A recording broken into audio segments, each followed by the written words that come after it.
Welcome to Pindar Poetry. We hope you learned something new. You begin by verifying the essentials so the rest works. First, verify GTA Game files through your launcher. This fixes missing assets. Once done, update or reinstall the latest Fivem client and run it as administrator, because permission issues frequently cause crashes.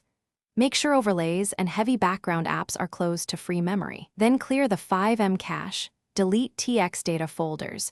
To remove corrupted temporary files, this often stops immediate crash loops. Now you move into deeper fixes that address compatibility. Update your GPU drivers with a clean install. Outdated or corrupt drivers are a common crash source.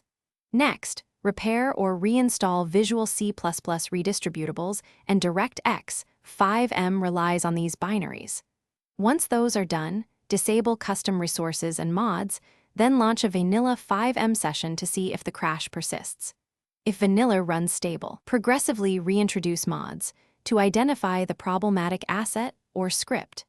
To finalize, perform a clean reinstall of Fivem, backup settings, uninstall, then delete leftover Fivem folders before reinstalling.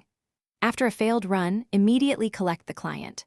Log and any crash dumps. You need timestamps and error lines to find the cause. If crashes continue, provide those logs to the server host or Fivem support because they can spot resource conflicts. Troubleshooting tip: if nothing else works, create a clean OS user profile. Corrupted user settings can silently break the. Thanks for watching. Consider subscribing if we helped you.